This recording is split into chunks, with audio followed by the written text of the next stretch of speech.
Alright guys, welcome to my channel. First of all, Happy New Year to everyone, and in case you have not noticed, I have changed my clothing for the new year.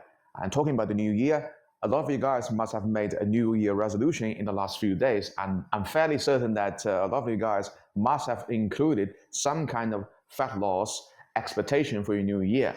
In that regard, I just want to say that whatever you want to do in this new year, just do me one favor, make sure that you carry on your new year resolution for at least 3 months, because that's about the timeline you're sort of going to see some result for your new year resolution. For the first 3 months, I can guarantee you that you're probably not going to see anything happening in the first 3 months. That's at least my personal experience since I've embarked my fitness journey back in, let's say, August in 2021. So yeah, talking about fat loss, I just want to bring another week's fat loss update to you guys. This has been my 13th week fat loss progress so far, and so it's officially the 3-month mark since I've embarked my fat loss journey in the beginning of October in 2025. So as usual, before I reveal my week 13's fat loss progress to you guys, would greatly appreciate if you guys can just give me a thumbs up, and also maybe just consider subscribing to my channel. It would mean a great deal to me as a small YouTube fitness creator. Thank you very much for your support. Alright, now I'm done with self-promotion. Without further ado, let me first just put out a table there for you guys to reference in relation to what I've done in week 13. And as usual, we'll start from last Saturday. So last Saturday's morning weigh-in result, it was 77.5 kilos. This is going to be the number we're going to measure against this Saturday's morning weigh-in result. And I'm going to try to make it short and sweet in this week's fat loss update. So starting from last Saturday, I did 1 session of cardio in the morning and I trained myself in the gym at night. And as usual, I finished the day with a big dinner, just trying to speed up my recovery after weight training. Generally speaking, after the weight training, I'm generally going to expect some weight rebound in the next morning. So that's what happened on last Sunday. When I woke up and weighed myself in the morning, there was a 0.5 kilo weight rebound. And because I generally took a day off from weight training after last session, that's the reason I did 2 sessions of cardio on last Sunday. And because of 2 sessions of cardio, it's generally going to be quite a big caloric deficit I can create, because I generally can burn about more than 900 calories in 1 hour. So 2 sessions of cardio is going to be more than 1800 calories in 1 day, generally about 1900 calories. So that's a big caloric deficit. Generally, it's going to be some substantial weight drop after I finish 2 sessions of cardio. So that's what happened this Monday morning. There was a 0.5 kilo weight drop. So it's sort of like I was back to where I was on Saturday morning.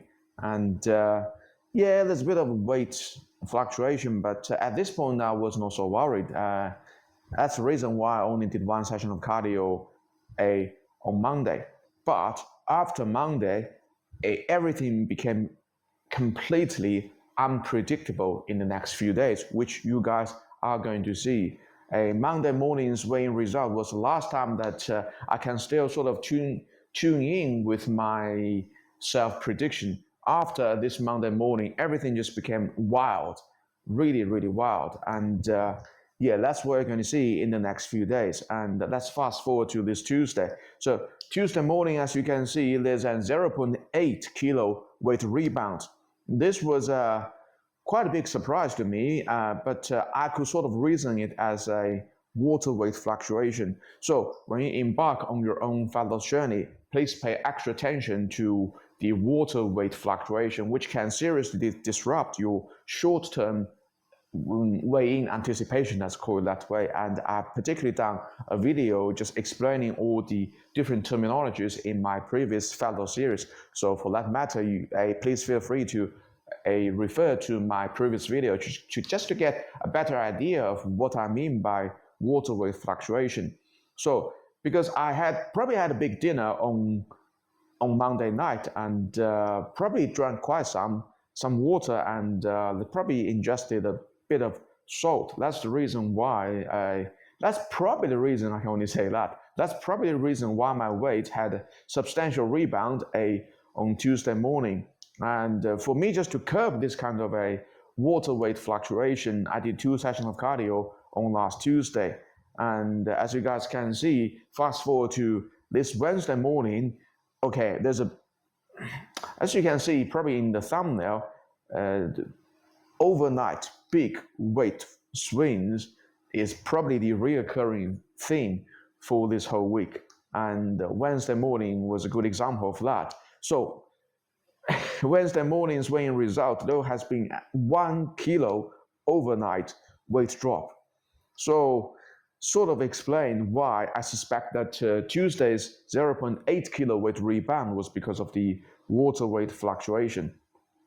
So I did 1 session of cardio a Wednesday morning and trained myself in the gym at night, which I'm going to talk about in hindsight, the influence of the 3 sets of hack squat I did in the gym on Wednesday night, because I definitely suffered quite some time from these 3 sets of hack squat for quite a few days. And as usual, Wednesday night, once I finished my weight training in the gym, I had another big meal after training. And I want to particularly talk about the caloric intake for this Wednesday, because now because I'm on a fat loss phase, so a lot of days I would only have 2 main meals. So that's a big contrast to when I was in bulking. One was bulking from May 2025 to September 2025. I would have at least 3 main meals plus 2 side meals, and on my training day, 1 intra workout, which in total is like 6 meals in a day. But now sometimes I only have 2 main meals and 1 side meal, and sometimes I would even only just have 2 main meals in a day. But still, this Wednesday, because I was planning to train myself in the gym at night, I had 2 main meals, 1 side meal, and 1 intra workout, which is sort of roughly 4 meals. So in terms of caloric intake, Wednesday's caloric intake must be substantially higher than the rest of this week's other days. And I suspect that the Wednesday's caloric intake must be at least 1,000 calories more than other days' caloric intake. But still, something entirely surprising happened the next day, which is, as you can see, a Thursday morning's weighing result. There has been a 0.4 overnight weight drop despite a big caloric surplus I've just chucked in a Wednesday. So that's completely unexpected for me, which is the reason why I say this week is probably the most volatile and the most unpredictable. And I did 2 sessions of cardio on Thursday, and moving on to Friday, I was anticipating some further weight drop, but again, surprisingly, Friday's morning weighing result indicated that there has been a 0.5 kilo overnight weight rebound, despite the caloric deficit I've just created for myself yesterday. So this is really an 180 flip of the Thursday situation. Thursday, I was suspecting some weight rebound, but instead, there has been an overnight weight drop. Friday morning, I was anticipating some weight drop, but instead, I got some weight rebound. So the whole week's weight has been highly volatile, either in congregate or on a day-by-day basis, really just 2. So in terms of 2 different calculations, I just cannot reason why my morning weigh-in has been going this way. So this is definitely the most unpredictable week for me so far in the last 13 weeks. And let's also talk about the morning weigh-in result for this morning. So this Saturday, this morning, jump on the scale again, there has been a 0.5 kilo overnight weight drop. So this means I'm back to where I was let me have a look, this Thursday morning. So very, very, very, very surprising to me in terms of this week's fat loss, because In total, I've done 11 hours of cardio, but I've only managed to lose 0.6 kilos, which if you have watched my last week's weight loss prediction, okay, I was beaten by my own prediction because I was predicting I could lose exactly 1 kilo this week. So for that, sorry to disappoint you guys, so there's only 0.6 kilo weight drop. And also, let's circle back to the 3 sets of hack squat I've just done on this Wednesday night. I definitely, my quads were sore for 3 days. So Thursday the quads were sore, Friday the quads were sore, and today I can still feel that they were still not fully recovered. There's still lingering some kind of soreness in my quads. So for that, it's always been my being just on my mind that when I train my quads, I have to be very careful with the exercise choices I'm going to take. And I think for that matter, I'm actually going to do a video in future just to do a comparison between the belt squat, the pendulum squat, and also the hack squat. And I've mentioned the differences between these 3 different kinds of squats in my previous videos, but I think it's definitely worth it to do just one video to talk in detail about the exercise choices you want to like the pros and cons you want to sort of weigh in when you think about what exercise you want to choose to train your quads. And also something else I want to talk about is the okay, this is some interesting topic, a gluten intolerance. Now, I think I've done a previous video. I think the video's title is called "My Beef with Bread and the Milk," and in that video, I particularly talk about the inflammation that bread and milk could bring to you. And yeah, in terms of bread, it's going to be gluten sensitivity. In terms of milk, it's going to be a lactose intolerance. And I've always been insisting that actually everybody, when it comes to gluten, everybody is intolerant or sensitive to gluten. It's only a matter of your personal tolerance threshold to gluten. So for some people, they have very, very little tolerance or zero tolerance for gluten. So that's classified as celiac disease. So a tiny trace amount of gluten you're going to ingest, you're going to suffer from it. That's celiac disease. And for some other people, it's going to be you can eat some gluten and it's probably a small amount and still feel fine, all that. But once you eat a bit more than this small amount, okay, you're going to suffer from gluten as well. And there's a different category, probably the third category for a lot of people, like probably including me as well. You can eat gluten for quite some.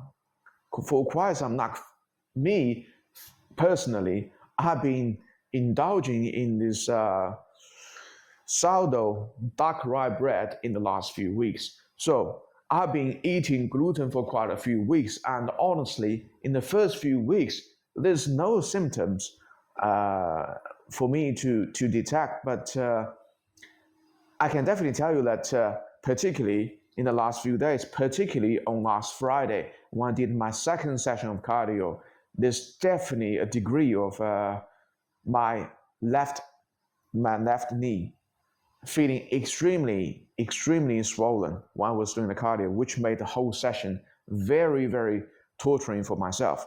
And I have got this kind of similar experience before, so I knew it was caused by gluten. And the reason for me to say that was because obviously I have quite sort of a high tolerance for gluten, but still, once the threshold has been exceeded, I'm just going to suffer like any other people, like celiac disease people or like gluten sensitive people as well. So I do think when it comes to gluten, everybody is intolerant or sensitive to it. It's only a matter of personal threshold, and you have to sort of monitor your personal threshold very closely just to make sure that, say, if you're somebody like me, very interested in fitness, very active, trying to push yourself both in cardio training and also in weight training as well. So your training volume is very high. In this instance, even you think previously you were gluten tolerant, probably pay some extra attention to the bread and pasta and some other wheat product you are going to consume, because definitely it's going to bite your ass hard in the end. And just once again, I've done this kind of stupid things in the past few weeks and paid the price for it on this Friday. But the good news is that the moment you stop ingesting gluten, the symptom is going to alleviate pretty much overnight. So like for me, this Saturday morning, just this morning when I jumped to ride on the elliptical again, okay, the swollen feeling I've got on my left knee last night, it just evaporated, or at least substantially alleviated. So I do think that there's a point to be made about the potential hazard of ingesting too much gluten, but also understand that it's talking about the texture, the taste. Gluten-contained products, it is very alluring to most people, me included as well. But if you're trying to get into the best shape of your life, it's probably a good idea to keep some distance between you and gluten. So that's all I want to say about what's happening in week 13. And yeah, this week the fat loss progress was not as satisfactory as I've anticipated, but just talking about ups and downs, like everything else in your life. So I'm still going to push for the progress in the next few weeks, and definitely, as I can see, I'm still nowhere near the 10% body fat I'm shooting for myself since I've embarked on this fat loss journey. And as usual, let me make a prediction for my next week's fat loss progress. As I've really entered into the deep water territory, now it's time to me to be a bit cautious about the fat loss progress. And for that matter, I'm going to say in week 14, I'm going to lose 0.7 kilos. So yeah, let's put a flag here and see in a week's time whether I can beat this target or not. All right, thank you for tuning in for my week 13's fat loss update, and I will see you guys in another week's time.